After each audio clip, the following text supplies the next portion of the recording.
जीवन लंबा होने के बजाय महान होना चाहिए।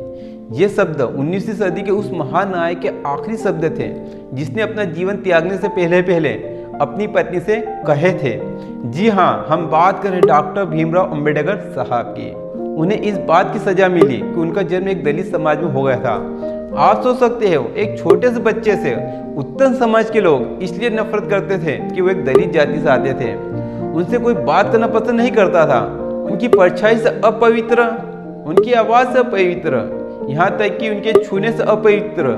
यदि वो किसी को छू देते थे, उत्तम समाज के लोग अपने आप को अपवित्र मानते थे और वो उसी वक्त नहाते थे। आप सोच सकते हो उनसे कितनी घृणा करते थे उत्तम समाज के लोग। उन्हें स्कूल के अंदर आने की अनुमति नहीं मिली। उन्हें बोला गया कि तू स्कूल के बाहर ही बैठ के पढ़ाई करेगा। उन्हें स्कूल के अंदर पानी पीने की अनुमति नहीं थी। वो मटके से पानी निकाल के नहीं पी सकते थे। उन्हें स्कूल का चपरासी ऊपर से पानी पिलाता था और जिस दिन स्कूल का चपरासी नहीं आता था उस दिन वो दिन भर प्यासा ही रहते थे। चलिए हम शुरू से शुरू करते हैं। आप इस वीडियो को शुरू से अंत तक जरूर देखिए। डॉक्टर भीमराव अंबेडकर का जन्म 14 अप्रैल 1891 में मध्य प्रदेश के महू शहर में हुआ था। उस शहर का नाम बदलकर डॉक्टर अंबेडकर नगर रख दिया गया है। इनके पिता का नाम रामजी मालोजी सकपाल था। ये एक दलित जाति से आते थे। इनके पिता ब्रिटिश सेना में सूबेदार थे और माता का नाम भीमाबाई था। इनके माता पिता की कुल 14 संतान थी और ये सबसे आखिरी संतान थे। ये परिवार में सबसे छोटे थे, इसलिए सबके चहेते थे। सब इन्हें बहुत प्यार करते थे। तब अंबेडकर 3 साल के थे तब इनके पिता नौकरी से रिटायर हो जाते हैं। ये बहुत छोटे थे तभी इनकी माता का स्वर्गवास हो जाता है। डॉक्टर अंबेडकर को उत्तम जाति के लोग इन्हें नीची जाति या अछूत जाति का मानते थे, इसलिए उनको बचपन बहुत ही मुश्किलों से गुजरा था। ये पढ़ना चाहते थे। इनके आसपास के बच्चों को स्कूल जाता देखकर ये अपने पिताजी से बोले, पिताजी मैं स्कूल जाना चाहता हूँ, पर ये दलित जाति से आते थे। इनको किसी भी स्कूल में एडमिशन नहीं मिला। इनके पिता सूबेदार रह चुके थे। ये पुलिस चौकी जाते हैं और वहाँ जाके कहते हैं मैंने अपनी पूरी जिंदगी सेवा की है, पर ऐसी नौकरी करने से क्या फायदा, मेरे बच्चों को स्कूल में एडमिशन तक ना मिल सके, ये मेरे साथ बहुत ही अन्याय होगा। तब वहाँ की पुलिस जाकर स्कूल में जाकर कहती है ये बच्चा पढ़ना चाहता है, इसको एडमिशन देना पड़ेगा। तब जाकर भीमराव अंबेडकर को स्कूल में एडमिशन मिल जाता है। पर यहाँ अंबेडकर जी को छुआछूत की ऐसे कड़वे सच का अनुभव हुआ जो कभी जीवन भर भुला नहीं पाएंगे। अंबेडकर जी स्कूल में एडमिशन तो मिल गया, पर बोला गया तू नीची जाति का है, तू क्लासरूम के बाहर ही नीचे बैठेगा। इनको क्लासरूम के अंदर आने नहीं दिया जाता था। इन्हें बचपन से ही तकलीफों का सामना करना पड़ा।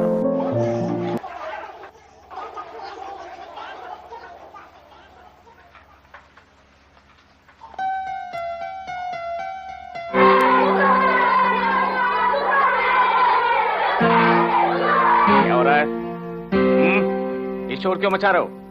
चलो सब अपनी अपनी जगह पर बैठो।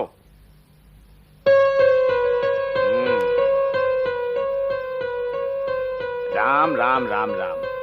तो तुम हो सारी समस्या की जड़।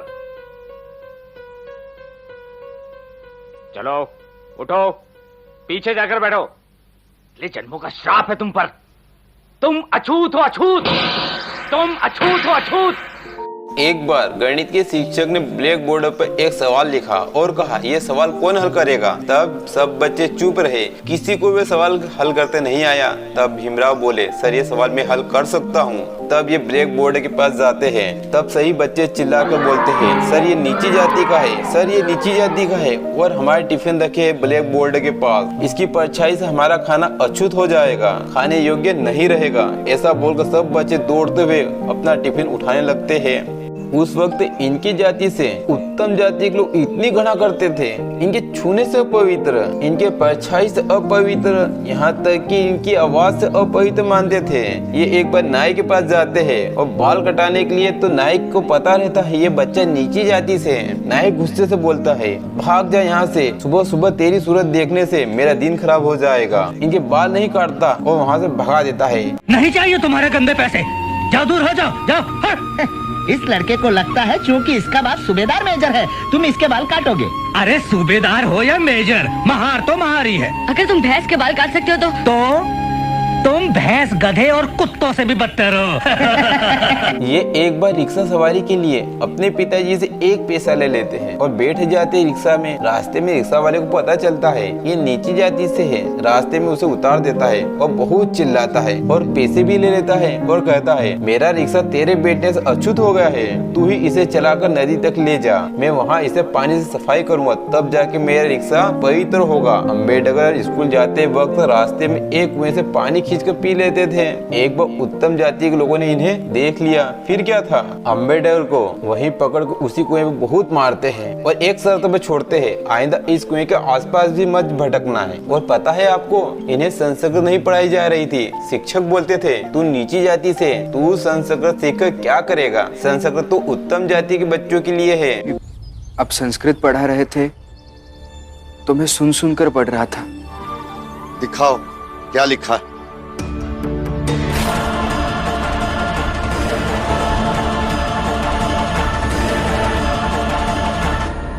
हिम्मत कैसी हुई छोटी जात का होकर संस्कृत पढ़ने की। अगर ये कॉलेज नहीं होता तो शीशा पिघलाकर तुम्हारे कान में डलवा देता।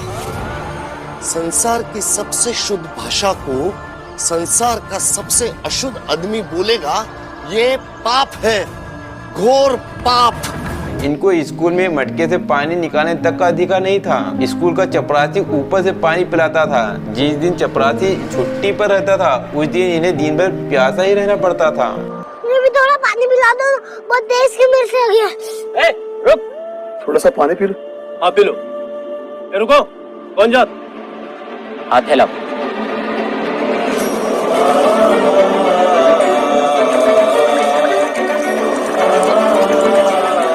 मुझे स्कूल में नहीं पढ़ना, कल से नहीं जाऊंगा। मेरा नाम स्कूल से कटवा दो, मैं स्कूल में नहीं जाऊंगा।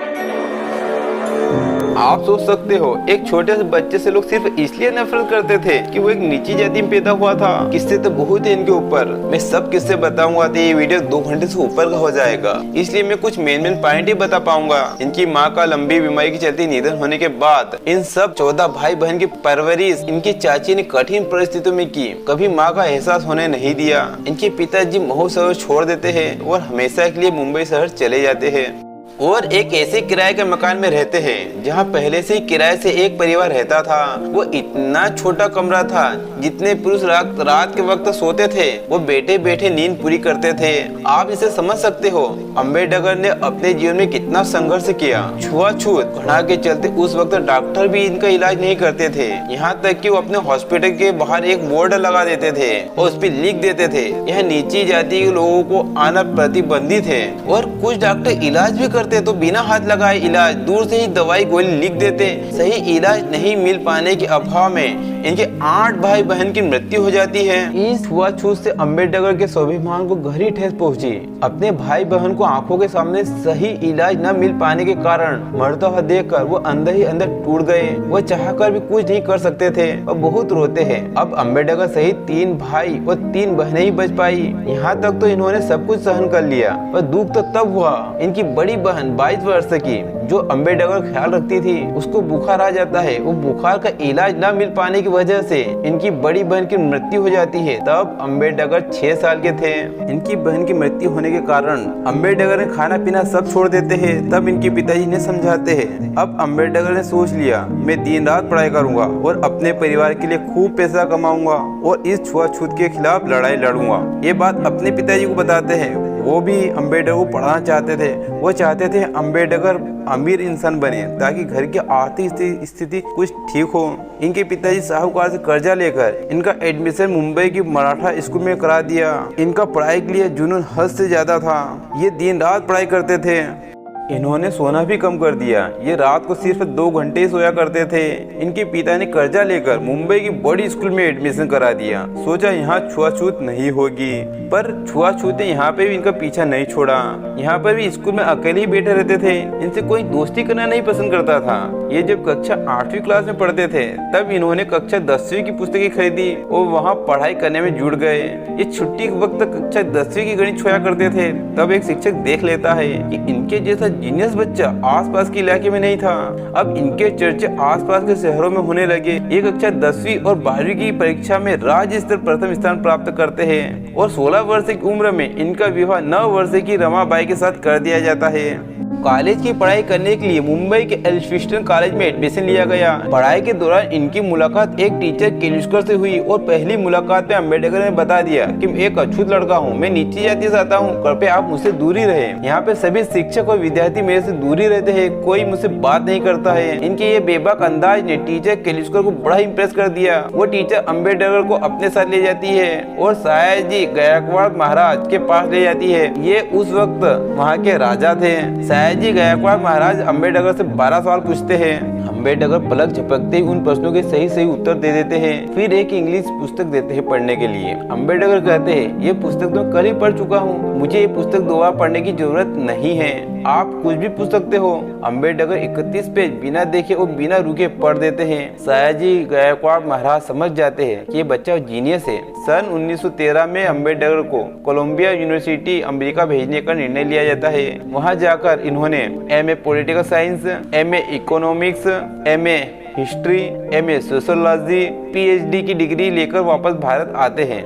अमेरिका से वापस लौटकर ये सबसे पहले सयाजी गायकवाड़ महाराज के पास धन्यवाद के लिए जाते हैं और दिल से आभार व्यक्त करते हैं और इनकी मिलिट्री सेक्रेटरी की नौकरी मिल जाती है और उस वक्त ये नौकरी बड़ी मानी जाती थी। ये बड़ी पदवी पर आ गए थे पर छुआछूत ने अभी भी पीछा नहीं छोड़ा था और उनके ऑफिस के पास जो सरकारी चपरासी होता था ना, वो दूर से फाइल फेंक के दिया करता था और कहता था, तुम नीची जाति के हो, अछूत हो, पढ़ाई लिखाई कर ली, बड़ी नौकरी हासिल कर ली तो क्या हुआ, हो तो अछूत, और मैं ठहरा उत्तम जाति का, मैं बड़ी जाति से हूँ।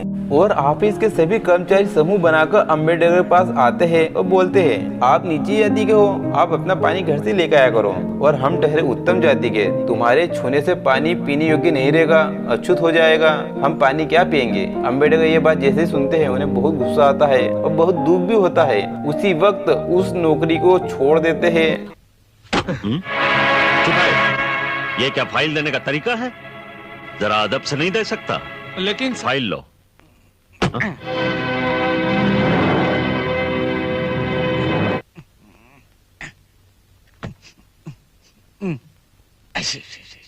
मूत्र छिड़क दो पूरे ऑफिस में। मेरे आने से आपका ऑफिस भ्रष्ट हुआ होगा। इंसान का स्पर्श नहीं चलता आपको, और गाय का पेशाब चलता है। लो छिड़क दो। और आगे की पढ़ाई करने के लिए लंदन चले जाते हैं। वहां जाकर लंदन स्कूल ऑफ इकोनॉमिक्स से डॉक्टर ऑल साइंस की डिग्री प्राप्त करने वाले भारत के नहीं बल्कि पूरी दुनिया के पहले वो एकमात्र व्यक्ति थे। इन्होंने मात्र 2 साल में 8 साल की पढ़ाई पूरी करी। लंदन जाकर इन्होंने एमएससी लॉ और डॉक्टरेट किया और उसी वक्त जब भी टाइम मिलता था इन्होंने 2 पुस्तकें लिखी। ये वही पुस्तकें हैं जिसके ऊपर भारतीय रिजर्व बैंक की बुनियाद लिखी गई। भारतीय रिजर्व बैंक की स्थापना हुई। अपने युग के सबसे ज्यादा पढ़े लिखे व्यक्ति थे। भीमराव अम्बेडकर कुल 64 विषय के मास्टर थे और 32 डिग्रियां थी और 9 भाषा के जानकार थे। इन्हें 9 भाषाएं आती थी। बहुत कम लोगों को पता होगा ये एक लेखक भी थे। इन्होंने 21 पुस्तकें लिखी, हर एक विषय को कवर किया। उस वक्त प्रथम विश्व युद्ध चल रहा था। ये सन 1918 में वापस भारत लौट आए और वकालत करने लगे। अब ये भारत तो लौट आए पर जातिगत भेदभाव और छुआछूत की वजह से बाबा साहब को मुंबई जैसे बड़े शहर में कोई भी किराया मकान देने को तैयार नहीं था। ये जैसे ही मकान मालिक के पास जाते थे किराए मकान के लिए और मकान मालिक को पता चलता था ये नीची जाति का है तो इन्हें स्पष्ट मना कर दिया जाता था। 21 दिनों बाद जैसे तैसे एक मकान मिला किराए से, लेकिन इनकी प्रेजेंट बढ़ती गई। इनका विवाह रमाबाई से हुआ था। उनसे इनको 5 बच्चों की प्राप्ति होती है, लेकिन किस्मत को ये मंजूर नहीं था। छुआछूत की वजह से सही इलाज न मिल पाने से एक के बाद एक बच्चे का निधन होता चला गया। 4 बच्चों का निधन हो गया। एक बच्चा ही बच पाया, लेकिन पत्नी भी लंबा साथ न दे पाई और रमाबाई का भी निधन हो गया। इनकी जगह कोई और होता तो अंदर से टूट जाता। ये बोले मैं अपने समाज को मान सम्मान दिलाने के लिए संघर्ष करूंगा और मैं अपने समाज को समानता का अधिकार दिलाने के लिए आंदोलन करूंगा। और इन्होंने वकालत छोड़ दी। हालांकि उनके लिए काम करना इतना आसान नहीं था, क्योंकि जातिगत भेदभाव और छुआछूत की वजह से इन्हें काफी पीड़ा सहना पड़ी। इस दौरान इन्होंने दलितों के अधिकार के लिए लड़ाई लड़ी और जन आंदोलन निकाला। समानता का अधिकार बात की। इन्होंने कहा ईश्वर ने तो इंसान बनाए हैं, जातियां तो हम लोगों ने बनाई है। काम के हिसाब से जो व्यक्ति जैसा काम करने लगा उसको वैसी जाति का लेबल लगा दिया। इन्होंने कहा सभी दलितों को। बाबा साहब ने आंदोलन निकाला और अपनी बात रखी, जो सार्वजनिक कुएं होते हैं वहाँ सभी को पानी पीने का अधिकार होना चाहिए, क्योंकि वो तो सार्वजनिक कुआं है, सरकारी कुआं है। पहले जो दलित औरतें होती थी वो घुटनों से ऊपर साड़ी पहनती थी, क्योंकि घुटनों से नीचे पहनने का अधिकार तो सिर्फ उत्तम जाति की औरतों के पास था, वही पहनती थी। और जो दलित महिलाएं होती थी वो घुटनों से ऊपर साड़ी पहनती थी। उस वक्त नीचे जाति के लोगों को गांव से गुजरते थे तो चप्पल हाथ में उठा कर ले जाना पड़ता था। और उस वक्त इनकी जाति के लोगों को मंदिर में जाने की अनुमति नहीं थी, सिर्फ उत्तम जाति के लोग ही मंदिर में जाया करते थे। उस वक्त इनकी जाति के सभी बच्चों को स्कूल में बैठने की अनुमति नहीं हुआ करती थी, क्लासरूम के बाहर ही बैठना पड़ता था। आपको सुनकर बड़ा ही अजीब लग रहा होगा, हम जिस भारत में रहते हैं वहाँ पे इतना भेदभाव सिर्फ जाति को लेकर। ये बात आज के समय की नहीं है, ये बात ही 127 वर्ष पहले की थी। तब जातिवाद हद से ज्यादा हुआ करता था और जातिवाद आज भी खत्म नहीं हुआ है। आपको देखना हो जातिवाद भेदभाव तो आप गांव में जाकर देख सकते हो। आज भी नीची जाति के लोगों के साथ कैसा सलूक हो रहा है, अब गांव में जाकर देखो। आज भी नीची जाति के लोगों को गांव में रहने की अनुमति नहीं है, उनके गांव के बाहर ही अलग मोहल्ले रहते हैं, आप जाकर देख सकते हो। नीची जाति के लोगों को शादी में नहीं बुलाया जाता है, और बुलाया भी जाता है तो सबसे आखिरी में भोजन करने के लिए बुलाया जाता है। आज भी आप देख सकते हो नीची जाति के लोग उत्तम जाति के लोगों के साथ अपना त्योहार नहीं मना सकते, जैसे गंगौर माता का त्योहार, गणेश उत्सव, दुर्गा माता का त्योहार। इनकी मूर्ति स्थापना अलग होती है, जो उत्तम जाति के होते हैं उनकी मूर्ति स्थापना अलग होती है। इनको उत्तम जाति के लोगों के साथ त्योहार नहीं कर सकते। आज के समय में गांव में जाकर देख सकते हो नीची जाति यहाँ उत्तम जाति के लोग शादी में प्रतिभोज करने नहीं जाते हैं। मैं एक छोटे से गाँव में रहता हूँ, मैंने अपनी आंखों से देखा है और देख रहा हूँ इस जातिगत भेदभाव और छुआछूत को। जो बात बता रहा हूँ ऐसा गाँव में आज भी हो रहा है। इस जातिगत भेदभाव को समाप्त करने के लिए इन्होंने सन 1948 में दूसरी शादी की ब्राह्मण समाज की लड़की से। लेकिन जैसे ही उत्तम समाज के लोगों को पता चलता है कि बाबा साहब ने उत्तम समाज की लड़की से शादी कर ली है, मानो भारत में एक बम विस्फोट हुआ हो। अब बाबा साहब के विरोध में लोग सड़कों पर उतर आए और नाराबाजी करने लगे, विरोध करने लगे। डॉक्टर भीमराव अंबेडकर जी ने सन 1936 में लेबर पार्टी बनाई, विधानसभा का चुनाव लड़ा, पर इनकी पार्टी बुरी तरीके से हार का सामना करना पड़ा। पूरे भारतवर्ष में सिर्फ 15 सीट ही जीत पाई। और सबसे आश्चर्य की बात तो यह थी कि बाबा साहब जिस सीट से चुनाव लड़ रहे थे वहाँ दलित समाज की आबादी सबसे ज्यादा थी। बाबा साहब को वहाँ से हार का सामना करना पड़ा। इनकी जाति वालों ने ही इनका साथ नहीं दिया। दूसरी बात, सन 1952 में फिर से चुनाव लड़ा, फिर से उन्हें उस सीट से हार का सामना करना पड़ा। आजादी के बाद डॉक्टर भीमराव अंबेडकर महात्मा गांधी के पास जाते हैं और कहते हैं हमारी जाति के लोगों को उत्तम जाति के लोग नीची जाति का कहते हैं और हमसे छुआछूत करते हैं और हमसे घृणा करते हैं। मैं चाहता हूँ देश में जाति भेदभाव खत्म हो जाए। पर महात्मा गांधी कहते हैं जाति प्रथा समाप्त करना असंभव काम है। गांधी जी कहते हैं देश से अंग्रेजों को भगाना बड़ा आसान काम है, लेकिन जाति प्रथा को समाप्त करना असंभव है। गांधी जी कहते हैं मैं तुम्हें विश्वास दिलाता हूँ तुम्हारी जाति को नीची जाति का आज के बाद कोई भी नहीं बोलेगा। मैं तुम्हारी जाति को हरिजन नाम देता हूँ, आज के बाद तुम्हारी जाति के लोगों को हरिजन नाम से पुकारा जाएगा। सन 1947 भारत आजाद हुआ। नेहरू जी अपनी कैबिनेट की लिस्ट लेकर महात्मा गांधी के पास जाते हैं। गांधी को लिस्ट बताते हैं। गांधी पूछते हैं नेहरू जी इस लिस्ट में डॉक्टर अंबेडकर का नाम नहीं है। गांधी के कहने पर डॉक्टर अंबेडकर को कानून मंत्री बनाया जाता है। कांग्रेस पार्टी का चेयरमैन की पोस्ट भी दी जाती है। डॉक्टर भीमराव अंबेडकर साहब ने महात्मा गांधी से बात करके अपनी जाति के लोगों के लिए, अनुसूचित जातियों और अनुसूचित जनजातियों के लोगों के लिए सरकारी नौकरियों में आरक्षण ले लिया और विधानसभा में बिल पास करवा लिया। जब भारत आजाद हुआ था तब अमेरिका के तत्कालीन राष्ट्रपति ने कहा, लिखने दो इन भारतीयों को अपना संविधान। भारत में इतनी जाति के लोग रहते हैं और इतनी अलग अलग भाषाओं के लोग रहते हैं, इनके लिए एक संविधान लिखना असंभव है। पर डॉक्टर भीमराव अंबेडकर ने एक ऐसा संविधान दिया जो सभी जाति और सभी वर्ग के लोगों ने स्वीकार किया, एक असंभव सा कार्य को संभव किया। ऐसे थे बाबा साहब भीमराव अंबेडकर जी। सन 1954 और 55 में अपनी बिगड़ती सेहत से काफी परेशान थे। इन्होंने डायबिटीज, आंखों में धुंधलापन और अन्य कई तरह की बीमारियों ने घेर लिया था, जिसकी वजह से लगातार उनकी सेहत बिगड़ती गई। 6 दिसंबर 1956 में इनका निधन हो जाता है। मृत्यु से पहले अपनी पत्नी से ही कहते, मुझे इस बात का हमेशा दुख रहेगा, मुझे भारत के लोगों ने समझा ही नहीं और ना मुझे अपने समाज के लोगों ने समझा। जब भारत में शिक्षा को महत्व दिया जाएगा तब लोगों को मेरी अहमियत का पता चलेगा, तब लोग मुझ पर गर्व करेंगे। पर मुझे इस बात का दुख रहेगा, तब मैं जिंदा नहीं रहूंगा। मृत्यु से पहले इनके आखिरी शब्द थे, जीवन लंबा होने के बजाय महान होना चाहिए। इनकी मृत्यु के बाद सन 1990 में भारत रत्न से नवाजा गया। इनकी मृत्यु के बाद भारत में इनके नाम से 24 यूनिवर्सिटी के नाम रखे गए। इनकी मृत्यु के बाद लंदन में इनका स्टैचू बनाया गया। मैं आपको एक बार का किस्सा सुनाता हूँ। डॉक्टर भीमराव अंबेडकर अपने ऑफिस में काम कर रहे थे। इनका नौकर घर जाते वक्त चाय टेबल रखकर चला जाता है। बाबा साहब चाय के बड़े शौकीन थे और जाते वक्त बोल जाता है, बाबा साहब आपने ये चाय पी लेना, मैं टेबल पर रख कर जा रहा हूँ। बाबा साहब बोलते, ठीक है तुम चले जाओ और जाते वक्त दरवाजा लगा जाना। इतना कहकर बाबा साहब वापस अपने काम पर लग जाते हैं। दूसरे दिन उनका नौकर वापस सुबह आता है। नौकर देखता है चाय टेबल पे ही रखी है और बाबा साहब टेबल पे लिखा पढ़ी का काम कर रहे हैं। उनका नौकर ये देखकर बाबा साहब के पैरों में गिर जाता है और आंखों में आंसू ले आता है और बोलता है, बाबा साहब अब आपके पास सब कुछ है, फिर भी आप इतना काम क्यों करते हो? बाबा साहब बोलते हैं, मैं इसलिए काम कर रहा हूँ क्योंकि मेरी समाज के लोग सो रहे हैं, मुझे जागना ही पड़ेगा और अपनी समाज के लोगों के लिए काम करना पड़ेगा, वरना जमाना मुझसे पूछेगा कि बाबा साहब इतने पढ़े लिखे होने के बाद हमारी जाति या हमारे लिए क्या करके गए। आपकी और मेरी हम सब की ये जिम्मेदारी है, इस वीडियो को हर उस विद्यार्थी तक पहुँचाए जो जीवन में कुछ करना चाहता है। ये वीडियो देखकर उसका आत्मविश्वास बढ़ेगा और उसे शिक्षा का महत्व पता चलेगा। हम एक अच्छी शिक्षा प्राप्त कर हर वो काम कर सकते हैं जो हमें असंभव लगता है।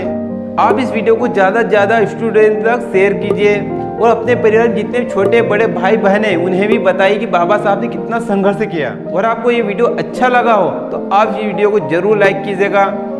Thank you. मनोरंजन के तो बहुत से चैनल होंगे यूट्यूब पर मैंने बना है एजुकेशन का चैनल। यहाँ पे कोई भी मनोरंजन नहीं है, यहाँ पे आपको मिलेंगे एजुकेशन की वीडियो।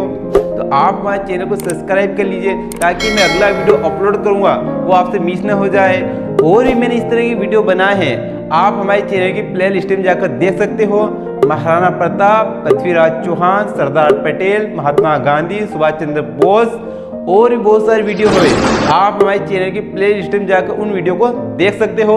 और वीडियो आपको अच्छा लगा हो तो हमारे चैनल को सब्सक्राइब कीजिए। Thank you. मुझे गर्व है मैंने इस भारत देश में जन्म लिया जहां इतने क्रांतिकारी महान लोगों ने अपनी जान देकर हमें आज़ादी दिलाई ताकि हम आज़ाद भारत में सुकून से रह सके। आप इस वीडियो को व्हाट्सएप पे शेयर करें और अपने सभी रिश्तेदार दोस्तों जहां तक हो सके सभी को शेयर करें और सभी व्हाट्सएप ग्रुप में इस वीडियो को शेयर करें ताकि सभी को पता चल सके संघर्ष किया। और आपको इसी तरह के एजुकेशन वीडियो देखना पसंद हो तो हमारे चैनल को सब्सक्राइब करें और वीडियो पसंद आया हो तो लाइक जरूर करें। Thank you.